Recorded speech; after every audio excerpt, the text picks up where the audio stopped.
తెలంగాణ ఇచ్చిన కాంగ్రెస్ పార్టీని అధికారం తీసుకొచ్చి ప్రజాపాలన చేయండి అని చెప్పి మాకు నమ్మకంతో కాంగ్రెస్ పార్టీ గెలిపించిన తెలంగాణ ప్రజలకు రాష్ట్రం ఆర్థికంగా అప్పులలో ఉన్నా ఒక్కొక్కటిగా అమలు పరుస్తూ ఈరోజు నిన్నటి వరకు 9 రోజులలో 9,000 కోట్ల రైతు భరోసా అందరూ కూడా అనుమానం వ్యక్తం చేసిండు.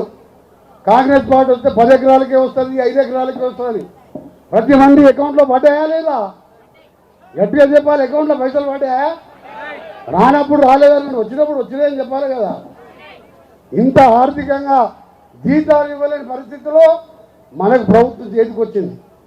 8 లక్షల కోట్ల అప్పు వచ్చింది, మన చేతికి అధికారం వచ్చింది.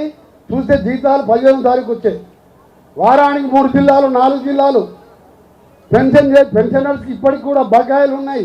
ఆ పరిస్థితిలో ఈరోజు రేవంత్ రెడ్డి గారి నాయకత్వంలో సీనియర్ మినిస్టర్స్గా మేమందరం కూడా నిరంతరం కృషి చేస్తూ తుమ్మల నాగేశ్వరరావు గారు అగ్రికల్చర్ రైతులకు ముఖ్యం కాబట్టి ఈరోజు రుణమాఫీ 21,000 కోట్లే కాదు ఇంకా ఎన్నో కార్యక్రమాలు వారు తెలియజేస్తారు. మీకు మీ అందరికీ కూడా ఒకటే మాట ఇస్తున్నాం, కొట్లాడి తెలంగాణ తెచ్చినాం. దళితులను ముఖ్యమంత్రి చేస్తా, అందరికీ డబుల్ బెడ్రూమ్ కట్టిస్తా అని చెప్పి ఆ రోజు నమ్మి అధికారం రాకపోయినా బాధపడలే. కానీ ఒక్క ఇల్లు కట్టలేదని మనం బాధపడ్డాం, ఒక ఉద్యోగం ఇవ్వలేదని బాధపడ్డాం.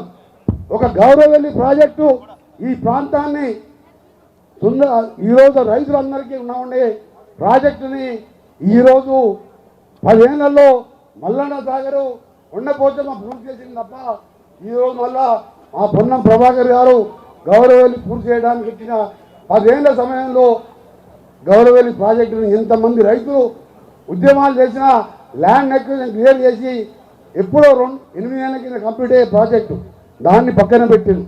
ఇలా ఎన్నో అనుకున్న ఆశలు నెరవేరిన సమయంలో మీ అందరికీ ఒక సీనియర్ ఎమ్మెల్యేగా 5 సార్లు ఎమ్మెల్యేగా ఒకసారి ఎంపీగా మన సిద్దిపేట వరకు ఎంపీగా ఉంటుంది. సిద్దిపేట జిల్లా కూడా నాకు 4 మండలాలు చేర్యాల వరకు కూడా వచ్చేది. చేర్యాల అంటే జనగాం కాన్స్టిట్యున్సీ, అక్కడ ఎంపీగా నేనే ఉన్నాను. అప్పుడు ఇక్కడ వాళ్ళందరూ కూడా పరిచయమే.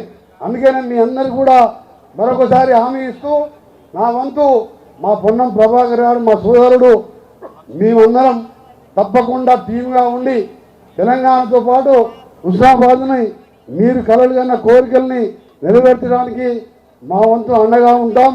మాకు ఒకటే ఆశగా తెలంగాణ ఇచ్చిన సోనియా గాంధీ ఆంధ్రప్రదేశ్లో ఒక వార్డు మెంబర్ కూడా లేడు కాంగ్రెస్కు. ఎందుకంటే రాష్ట్రాన్ని విడగొట్టింది, హైదరాబాద్ తెలంగాణకి ఇచ్చిందని కోపంతో అయినా బాధపడలే. తెలంగాణ వచ్చింది 4 కోట్ల మంది బాగుండాలని మేము అదే కోరుతున్నాం.